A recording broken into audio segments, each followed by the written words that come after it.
سر آپ کیوں سمجھتے ہیں کہ صرف مسلم لیگ نون کو ہی فیسیلیٹیٹ کیا جا رہا ہے؟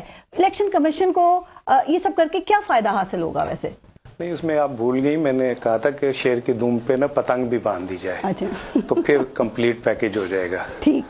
تو دوسری بات یہ کہ ابھی نذیر لغاری بھائی اور ملک صاحب بول رہے تھے تو مجھے سمجھ نہیں آ رہا تھا کہ سردی سے میرے جو کان وہ کانپ رہے ہیں یا میں ذرا سن کے مجھے ذرا عجیب سا فیل ہو رہا تھا، تو میں نے کہا کہ آپ سے اجازت لوں کہ مجھے بھی ذرا پوری بات پلیز آپ بات کریں، انتخاب ہے سر، انتخابات قریب ہیں۔ اچھا وہ مجھے لغاری صاحب کی بات سے ایسا لگا کہ یہ کافی دنوں سے نا گھر سے باہر نہیں نکلے تو انہیں اصل پاپولرٹی نظر نہیں آ رہی کسی کی۔ آپ ایسا کریں کہ ابھی اسے نکال دیں، اب معصوم خان کو صرف 24 گھنٹے کے لیے آپ کو پتہ چل جائے گا کہ پاکستان کہاں کھڑا ہے، صرف 24 گھنٹے کے لیے اسے باہر نکال دیں۔ دوسری بات یہ کہ میں بالکل اس بات سے متفق ہوں کہ اداروں کے اوپر جو حملہ کرتے ہیں انہیں معاف نہیں کرنا چاہیے، اور 9 مئی پہ جنہوں نے حملہ کیا ان کو بالکل سزا ملنی چاہیے۔ لیکن ماضی میں اگر دیکھیں تو ذوالفقار نے بھی کم نہیں کیا تھا پیپلز پارٹی کے نام پر، اور پورا طیارہ اغوا کر کے لے گئے تھے، اور آرمی چیف کا طیارہ اغوا کر لینا اور انہیں فضا میں رکھ کے کہنا کہ انڈیا واپس بھیج دو کوئی بہت چھوٹا جرم نہیں ہے۔ یا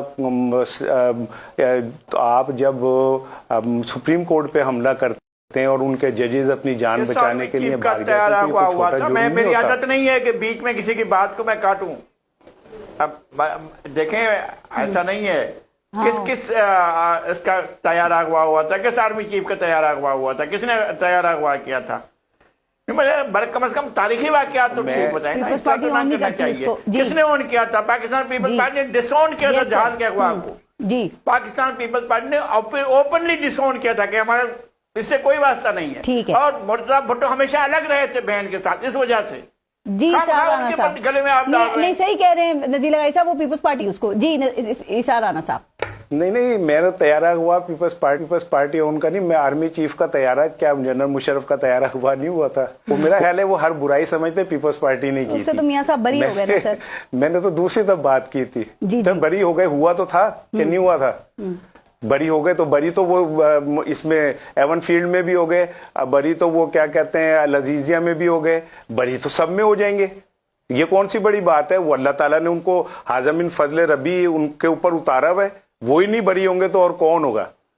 اور دوسری بات یہ ہے کہ نصر اللہ بھائی کی بات بالکل ٹھیک ہے کہ گریبان نہیں پکڑنے چاہیے، لیکن جو لوگ بھوکے مر رہے ہیں، جن لوگوں کے گھر میں کھانے کو نہیں ہے، جن کی بیٹیاں جہیز کے بغیر بوڑھی ہو گئیں، جن کے بچوں نے تعلیم حاصل کی اپنے گھر بیچ کے، اپنے باپ نے زندگیاں گروی رکھ کے اور انہیں نوکریاں نہیں ملی، جو لوگ ہاسپٹلز میں ایڑیاں رگڑتے ہوئے مر جاتے ہیں، جو لوگ 2 کلو آٹا خریدنے کے لیے لائن میں کھڑے ہو کے ذلیل ہو رہے ہوتے ہیں، کبھی ان کے بیچ میں جا کے پوچھیں کہ ان کے دل میں کتنی نفرت ہے۔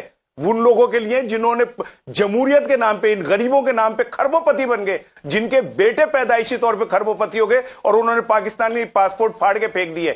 آپ کہتے رہے عمران، دیکھیں جی 1990 میں نواز شریف کی حکومت کے فلاں ہوا، کون کالا کوٹ پہن کے الیکٹڈ وزیر اعظم کے خلاف پیش ہوا تھا؟ اسامہ بن لادن سے پیسے کس نے پکڑے تھے؟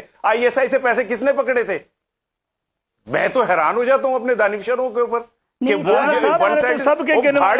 نے 9 مئی کے میں آپ کی بات میں نہیں بولا، ملک صاحب میری بات پوری ہونے دیں، میں نے آپ کی بات سنی تھی، میں نے آپ کی بات سنی تھی، میں نے آپ کی بھی لغاری صاحب کی بھی بات سنی تھی۔ حوصلہ رکھے نا، حوصلہ تو رکھیں، بات تو سن لیں۔ میں نے تو آپ کی بات بھی پوری سنی تھی، لغاری صاحب کی بھی بات پوری سنی تھی، میں نے تو دونوں کی بات سنی تھی۔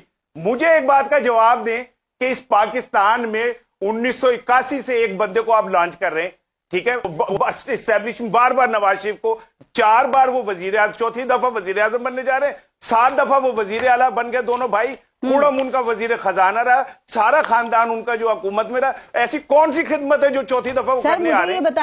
پاکستان کو IMF کے پاس لے کے گئے، 7 دفعہ پیپلز پارٹی IMF کے پاس لے کے گئی۔ آپ غربت کے خاتمے کی بات کرتے، 300 یونٹ فری دیں گے، اور تمہاری اوقات تو اتنی ہے کہ 15 ارب روپے تم غریبوں کو جو ہے نا سبسڈی نہیں دے سکے، 300 یونٹ دیں گے، باتیں کرتے ہو تم وہاں پہ سندھ کے اندر تم آج